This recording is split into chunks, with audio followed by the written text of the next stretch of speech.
ಇದು ನಿಮ್ಮ ಪ್ರಜಾಶಕ್ತಿ ಟಿವಿಯ ಬಿಗ್ ಇಂಪ್ಯಾಕ್ಟ್.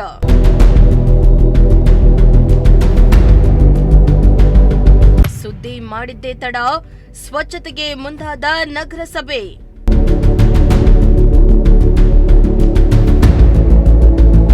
ಎಸ್, ಪ್ರಜಾಶಕ್ತಿ ಟಿವಿ ಸಾಲು ಸಾಲು ಸಮಸ್ಯೆಗಳ ಸುದ್ದಿಗಳನ್ನ ಬಿತ್ತರಿಸುವ ಮೂಲಕ ಅಧಿಕಾರಿಗಳ ಗಮನ ಸೆಳೆಯುವ ಪ್ರಯತ್ನ ಮಾಡ್ತಾ ಇದ್ದು, ಪ್ರಜಾಶಕ್ತಿ ಟಿವಿ ತುಮಕೂರಿಗರ ನಾಡಿ ಮಿಡಿತವಾಗಿ ಹೊರಹೊಮ್ಮಿದೆ. ಇನ್ನು ಒಂದೇ ಒಂದು ಸುದ್ದಿ ಮಾಡ್ತಾ ಇದ್ದಂತೆ ಎಚ್ಚೆತ್ತ ಅಧಿಕಾರಿಗಳು ಸಮಸ್ಯೆಯನ್ನ ಬಗೆಹರಿಸುವ ಕೆಲಸ ಮಾಡ್ತಿದೆ.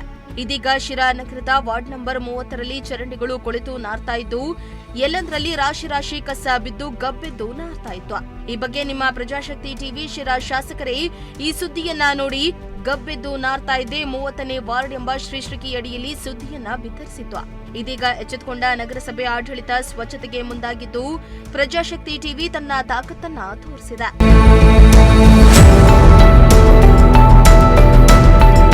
ಹೌದು, ಶಿರಾ ನಗರಸಭೆ ನಿರ್ಲಕ್ಷ್ಯದಿಂದ ನಗರದ ವಾರ್ಡ್ ನಂಬರ್ 30ರಲ್ಲಿ ಕೊಳಚೆ ತುಂಬಿದ ಚರಂಡಿಗಳು, ದುರ್ವಾಸನೆ, ಕಸದ ರಾಶಿಗಳೇ ಎಲ್ಲಂದರಲ್ಲಿ ರಾರಾಜಿಸ್ತಾ ಇದೆ.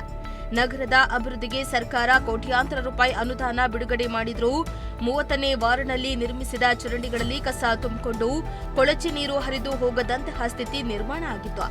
ಇದರಿಂದ ಸುತ್ತಮುತ್ತಲ ನಿವಾಸಿಗಳು ಸಾಂಕ್ರಾಮಿಕ ರೋಗಕ್ಕೆ ತುತ್ತಾಗುವ ಭೀತಿಯಲ್ಲಿದ್ರು. ಈ ಬಗ್ಗೆ ಹಲವು ಬಾರಿ ಮನವಿಯನ್ನ ಮಾಡಿದ್ರೂ, ಅಧಿಕಾರಿಗಳಿಗೆ ಮನವಿ ಮಾಡಿದ್ರೂ ಕೂಡ ಯಾವುದೇ ಪ್ರಯೋಜನ ಆಗಿರಲಿಲ್ಲ. ಈ ಬಗ್ಗೆ ನಿಮ್ಮ ಪ್ರಜಾಶಕ್ತಿ ಟಿವಿ ವರದಿಯನ್ನ ಬಿತ್ತರಿಸಿತ್ತು. ವರದಿ ಬಿತ್ತರಿಸಿದ ಬೆನ್ನಲ್ಲೇ ನಗರಸಭೆ ಅಧಿಕಾರಿಗಳು ಎಚ್ಚೆತ್ತು ಚರಂಡಿಗಳನ್ನ ಸ್ವಚ್ಛ ಮಾಡಿಸಿದ್ದಾರೆ. ಸ್ಥಳೀಯರು ಪ್ರಜಾಶಕ್ತಿ ಟಿವಿಗೆ ಅಭಿನಂದನೆಯನ್ನ ಸಲ್ಲಿಸಿದ್ದಾರೆ. ಶ್ರೀಮಂತ ಪ್ರಜಾಶಕ್ತಿ ಟಿವಿ, ಶಿರಾ.